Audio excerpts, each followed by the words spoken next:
آج کی اس محفل میں چند چھوٹے چھوٹے ایسے کلمات کہ جن کے پڑھنے سے انسان کے گناہ دھل جاتے ہیں اور اس کے نام اعمال میں نیکیاں لکھی جاتی ہیں، اور اتنی نیکیاں ملتی ہیں کہ حدیث پاک کا مفہوم ہے کہ فرشتے اس کی نیکیاں لکھ لکھ کر تھک جاتے ہیں۔ تو ایسی چند باتیں میں آپ کو بتلاؤں گا تاکہ آپ اس کی پابندی کریں۔ پھر توجہ فرمائیں کہ یہ چھوٹی چھوٹی باتیں ہوں گی لیکن اتنی قیمتی، اللہ تعالیٰ کے ہاں اتنا ان کا مقام ہے کہ ان کلمات کو کہنے والا بندہ اپنے گناہوں کو دھلوا لیتا ہے اور اتنا اجر ملتا ہے کہ حدیث پاک میں فرمایا گیا کہ فرشتے اس بندے کی نیکیاں لکھ لکھ کر تھک جاتے ہیں۔ تو بچیوں کو چاہیے کہ وہ ایسے کلمات اپنی زبان سے بولتی رہا کریں کہ جن کی اتنی نیکیاں ہیں پہاڑوں برابر کہ ان کو لکھتے لکھتے بھی فرشتے تھک جاتے ہیں۔ اس کے دو فائدے ہوں گے۔ ایک تو قیامت کے دن آپ کے پاس نیکیوں کا ذخیرہ بہت ہوگا، اور دوسری بات یہ ہوگی کہ ان نیکیوں کے کرنے کی وجہ سے آپ کے جو پہلے گناہ ہو چکے ان کی ظلمت دھل جائے گی۔ تو دو فائدے ہو جائیں گے، پہلے گناہوں کی ظلمت ختم، اور دوسرا نام اعمال کے اندر نیکیوں کا ذخیرہ زیادہ۔ تو دیکھو یہ کتنی مزے کی بات ہے۔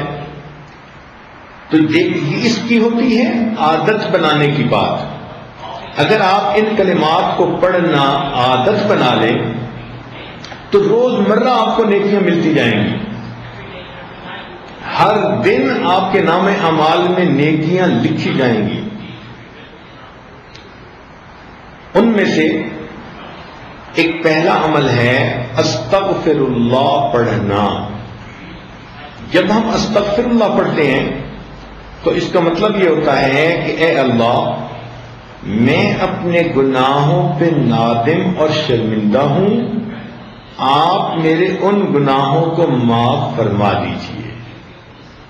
چنانچہ اس استغفار کی ایک بہت بڑی فضیلت یہ ہے کہ استغفار کرنے والے بندے پر اللہ کا عذاب نہیں آتا۔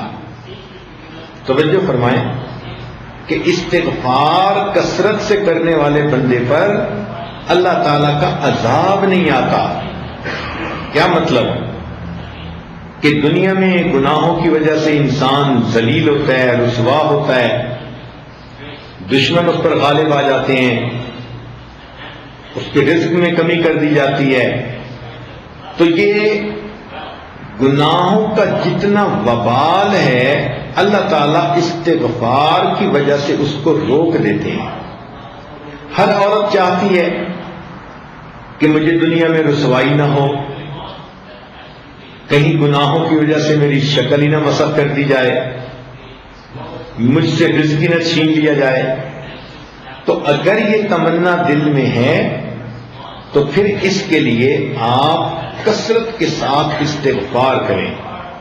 سنیے قرآن عظیم الشان، اللہ تعالیٰ فرماتے ہیں ما کان اللہ لیعذبہم وانت فیہم، اے میرے محبوب جب تک آپ ان لوگوں کے درمیان ہیں اللہ ان لوگوں کو عذاب نہیں دے گا۔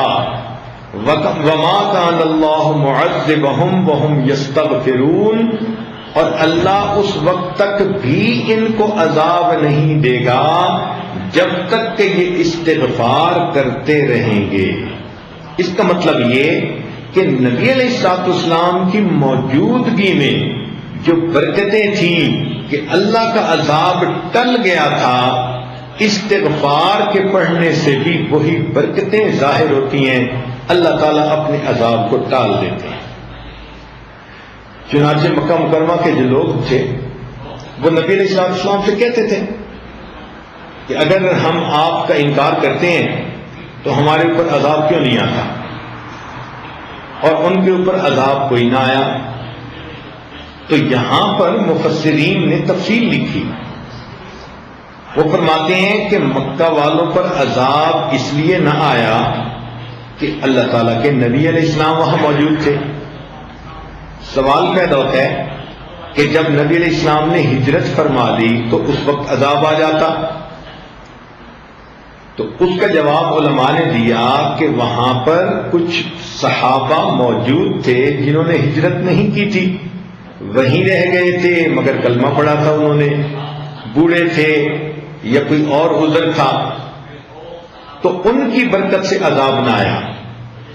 پھر اس پر سوال پیدا ہوتا ہے کہ چلو پھر جب ایک وقت ایسا آیا کہ سارے ہی مسلمان ہجرت کر کے چلے ہی گئے تھے اور پیچھے کافر ہی رہ گئے تھے، مشرکین ہی رہ گئے تھے، تو اس وقت عذاب آ جاتا.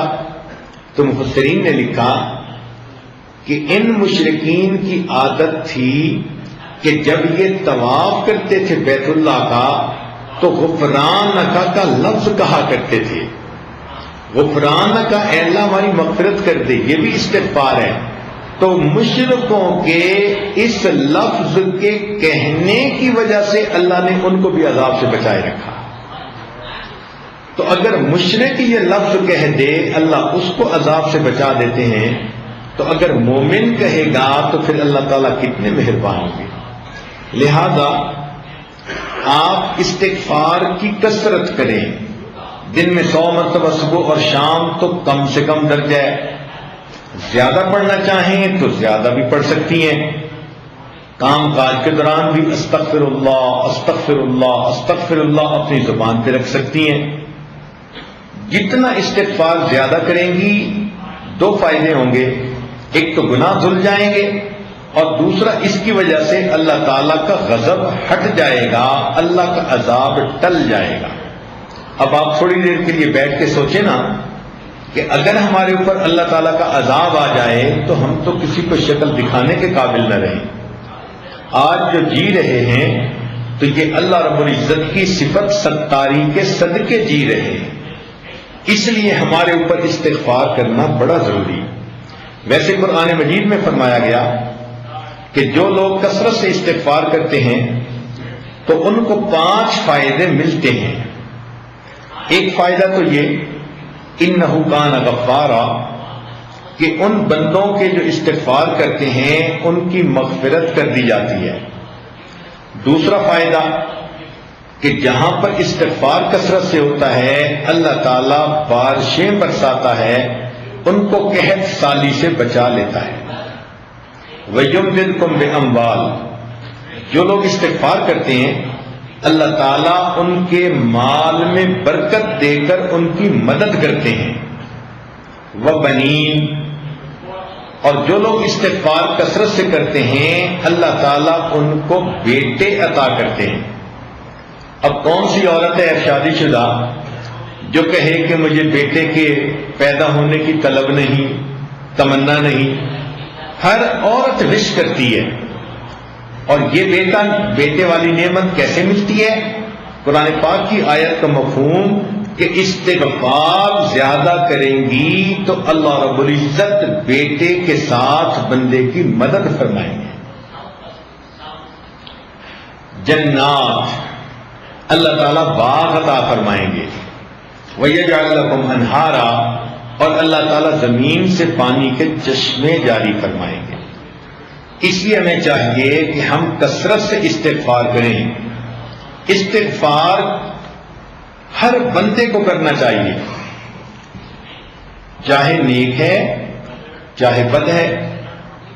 اس لیے کہ اگر کافر ہے تو کفر سے توبہ استغفار کرے، اگر عام مسلمان ہے تو اپنے گناہوں سے توبہ استغفار کرے، اگر گناہوں میں ملوث نہیں ہوتا، نیک بندہ ہے، تو اس کے دل میں بھی جو غفلت آ جاتی ہے اس سے استغفار کرے. اور اگر کوئی کہے کہ میرا دل غافل بھی نہیں ہوتا، تو ایسے بندے کے دل و دماغ میں بھی شیطان وسوسے تو ڈالتا ہے، ان وساوس سے شیطانی پہ استغفار کرے. اور اگر کوئی کہے کہ مجھے تو شیطان وسوسے بھی نہیں ڈالتا، تو وہ بھی اپنے اخلاص کی کمی کے اوپر استغفار کرے کہ جتنے خلوص سے ہمیں زندگی گزارنی چاہیے تھی ہم نہیں گزار پا رہے۔ تو استغفار کے کرنے سے انسان اللہ تعالیٰ کے عذاب سے امن میں آ جاتا ہے، بچ جاتا ہے، گناہ دھل جاتے ہیں، اور اللہ تعالیٰ اس کی مدد فرماتے ہیں، رزق میں برکت سے، بیٹوں میں برکت عطا فرما کے، اور اس کے اللہ تعالیٰ دنیا کے ان مسائل کو حل فرما دیتے ہیں۔ آپ استغفار کی کثرت کریں گی تو آپ کو کسی عامل سے کوئی عمل پوچھنے کی ضرورت ہی نہیں رہے گی۔ کاروبار کی پریشانی استغفار سے ختم، کیونکہ اللہ تعالیٰ جو فرماتے ہیں کہ مال کے ذریعے سے مدد کروں گا۔ اگر اولاد کی پریشانی ہے تو وہ استغفار سے ختم، کیونکہ اللہ تعالیٰ فرماتے ہیں کہ میں بیٹے دے کر ان کی مدد کروں گا۔ اگر کسی کا کام نہیں چلتا تو جیسے اللہ فرماتے ہیں کہ میں باغوں سے پھل عطا کروں گا، اللہ تعالیٰ ان کو دکان سے بھی پھل عطا فرمائیں گے، کاروبار اچھا چلے گا۔ تو ایک استغفار کی کثرت سے ہماری زندگی کے کتنے مسئلے حل ہو جاتے ہیں۔ دوسرا کام یہ کہ انسان کی زندگی میں کبھی خوشی ہوتی ہے، کبھی غمی ہوتی ہے، کبھی کام مرضی کے مطابق ہوتے ہیں اور کبھی کام مرضی کے خلاف ہوتے ہیں۔ تو اگر تو کام مرضی کے مطابق ہوں تو ہمیں اللہ کا شکر ادا کرنا چاہیے، اور اللہ تعالیٰ کا شکر ادا کرنے کا آسان طریقہ یہ ہے کہ زبان سے الحمدللہ کہیں۔ ہمیں چاہیے کہ ہر نعمت پر ہم اللہ کا شکر ادا کریں۔ اس شکر ادا کرنے کی فضیلت یہ ہے کہ آئی ہوئی نعمت انسان سے واپس نہیں لی جاتی۔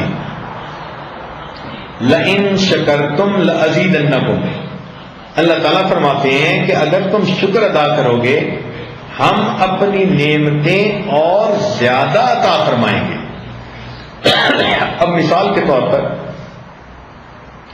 کتنے کام ہماری مرضی کے مطابق ہوتے ہیں، تو جب بھی کوئی کام مرضی کے مطابق ہو تو چپکے اپنے دل میں اللہ کا شکر ادا کر لو، اپنی زبان سے الحمدللہ پڑھ لو۔ جب آپ نے کسی کام پہ الحمدللہ پڑھ لیا تو گویا آپ نے اللہ تعالیٰ کا شکر ادا کر دیا۔ مثال کے طور پر اللہ تعالیٰ نے ہمیں ایمان عطا فرمایا، اس کا خیال آئے تو کہو الحمدللہ۔ اللہ تعالیٰ نے آپ کو صحت عطا فرمائی، بیماری کوئی نہیں، خیال سوچ میں آئے تو کہو الحمدللہ۔ اللہ تعالیٰ نے آپ کو عزت کی زندگی دی تو یہ خیال آئے تو کہو الحمدللہ۔ اللہ تعالیٰ نے آپ کو عزت کی روزی گھر بیٹھ کر عطا فرمائی، یہ خیال آئے تو کہو الحمدللہ۔ اللہ تعالیٰ نے آپ کو اولاد عطا فرمائی، بیٹے بھی دیے، بیٹیاں بھی دیں، جب ان پہ نظر پڑے تو کہو الحمدللہ۔ اللہ رب العزت نے آپ کو اپنا گھر دیا، سر چھپانے کا در دیا، جب اس کو دیکھیں تو کہو الحمدللہ۔ اگر کوئی آپ کی تعریف کرے، کوئی عورت آپ کو کہتی ہے آپ نے بڑا اچھا کیا، میں بہت خوش ہوں، تو اس تعریف پر کہو الحمدللہ۔ اگر آپ کے بچے بخیریت سکول سے واپس آ گئے، ان کو دیکھتے کہو الحمدللہ۔ اگر آپ کے بچے شوق ذوق کے ساتھ پڑھتے ہیں تو کہو الحمدللہ۔ اگر وقت پہ آپ نے کپڑے دھو لیے، تیار ہو گئے، کہو الحمدللہ۔ اگر آپ نے کھانا وقت پہ پکا لیا، کہو الحمدللہ۔ اگر آپ کے گھر مہمان آئے اور وہ خوش واپس گئے، کہو الحمدللہ۔ اگر آپ کو وقت پہ نماز پڑھنے کی توفیق مل گئی، کہیں الحمدللہ۔ آپ نے وقت پہ تلاوت پابندی کے ساتھ کر لی، اذکار مراقبہ پابندی کے ساتھ کر لیا، کہیں الحمدللہ۔ اگر آپ ایک دن بے پردگی سے بچ گئی پردے کا آپ نے خیال لحاظ رکھا تو کہو الحمدللہ، اگر آپ نے کسی دل میں کسی کا دل نہیں دکھایا تو کہو الحمدللہ۔ معلوم ہوا کہ جب بھی کوئی کام آپ کی مرضی ایکسپیکٹیشن کے مطابق ہوتا ہے، اس کام پر اگر آپ الحمدللہ کہہ لیں گی تو اللہ تعالیٰ کی شکر گزار بندیوں میں شامل ہو جائیں گی۔ جب آپ کا دل خوش ہو کسی بات پہ، سکون ہو، تو کہو الحمدللہ۔ آپ کا خامن گھر آیا اور مسکراتے چہرے کے ساتھ آیا، آپ کو دیکھ کے مسکرایا، کہو الحمدللہ۔ ناشتہ آپ نے ٹھیک وقت پہ خامن کو کروا دیا، کہو الحمدللہ۔ بچوں کو خوش کھیلتا دیکھا، کہو الحمدللہ۔ آپ کو کسی دن ساس نے تنگ نہیں کیا، کہو الحمدللہ۔ نند نے کسی دن آپ کو تانا نہیں دیا، کہو الحمدللہ۔ اگر آپ کی کوئی دعا قبول ہو گئی، کہو الحمدللہ۔ آپ سوئیں اور آپ کو پرسکون نیند آئی تو جاگنے پہ کہیں الحمدللہ۔ بھوک لگی تھی، آپ نے کھانا کھا لیا، پیٹ بھر کے کہو الحمدللہ۔ پیاس لگی تھی، ٹھنڈا پانی اللہ نے دیا، پی کر کہیں الحمدللہ۔ نرم بستر اللہ نے سونے کے لیے عطا فرمایا، بستر پر لیٹتے ہی کہیں الحمدللہ۔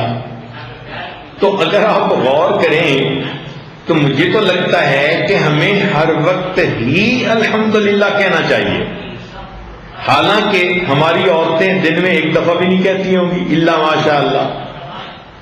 تو غور کریں کہ کتنی غفلت کی زندگی ہم گزار رہے ہیں کہ ہمیں تو لمحے لمحے اللہ کی نعمت پر شکر ادا کرنا چاہیے تھا، اور ہمیں اس بات کا احساس ہی نہیں، اور اللہ کی ان نعمتوں کو ہم ایسے استعمال کرتے ہیں جیسے کہ ہمارا حق تھا جو اللہ نے ہمیں دے دیا، حالانکہ جن کو یہ نعمتیں نہیں ملی ان سے جا کے پوچھو نا۔ اب جس بچی کا رشتہ نہیں آتا اس سے پوچھو کہ وہ دل میں کتنا دکھی ہوتی ہے۔ آپ کو اللہ نے اگر محبت کرنے والا خامن دیا تو کیوں